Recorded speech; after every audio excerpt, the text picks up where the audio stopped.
વેરાવળ સાબરમતી વંદે ભારત એક્સપ્રેસના પરિવર્તિત માર્ગનો શુભારંભ. વેરાવળ સાબરમતી વંદે ભારત એક્સપ્રેસના પરિવર્તિત માર્ગનો શુભારંભ કરવામાં આવ્યો હતો. ઢસા અને ચિત્તલ રેલવે સ્ટેશન પરથી જનપ્રતિનિધિઓએ લીલી ઝંડી બતાવીને ટ્રેનને રવાના કરી હતી. ઢસા રેલવે સ્ટેશન ખાતે કેન્દ્રીય રાજ્યમંત્રી અને ભાવનગર લોકસભાના સાંસદ નીમુબેન બાંભણિયા તથા ગઢડાના ધારાસભ્ય શંભુપ્રસાદજી તુડિયાની ઉપસ્થિતિમાં આ કાર્યક્રમ યોજાયો હતો. જ્યારે ચિત્તલ સ્ટેશન ખાતે અમરેલીના ધારાસભ્ય અને ગુજરાત સરકારના મંત્રી કૌશિકભાઈ વેકરિયા તથા અમરેલીના સાંસદ ભરતભાઈ સુતરિયાએ લીલી ઝંડી બતાવી સેવાનો શુભારંભ કરાવ્યો હતો. વંદે ભારત એક્સપ્રેસના પરિવર્તિત માર્ગ બાદ જૂનાગઢ, ચિત્તલ, ઢસા, ધોળા, બોટાદ, ધંધુકા, ધોળકા અને ગાંધીગ્રામ સ્ટેશનો પર સ્ટોપેજ મળશે.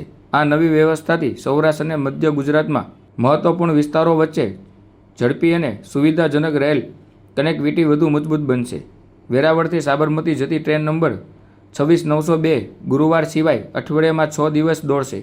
ટ્રેન વેરાવળથી બપોરે 3:50 ઉપડી રાત્રે 10:25 સાબરમતી પહોંચાડશે.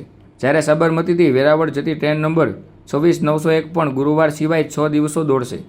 આ ટ્રેન સાબરમતીથી સવારે 6 વાગ્યે ઉપડી બપોરે 12:50 વેરાવળ પહોંચશે.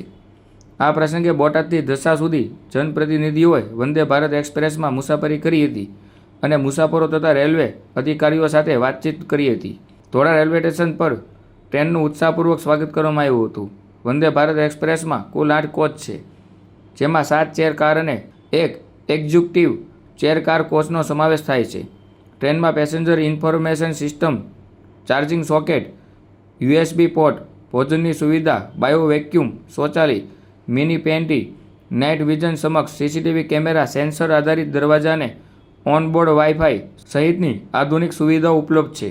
વંદે ભારત એક્સપ્રેસના પરિવર્તિત માર્ગની સૌરાષ્ટ્ર અને ગુજરાતમાં વિવિધ વિસ્તારો વચ્ચે રેલ સંપર્ક વધુ મજબૂત બનશે અને મુસાફરોને ઝડપી, સુરક્ષિત તથા આરામદાયક મુસાફરીનો લાભ મળશે.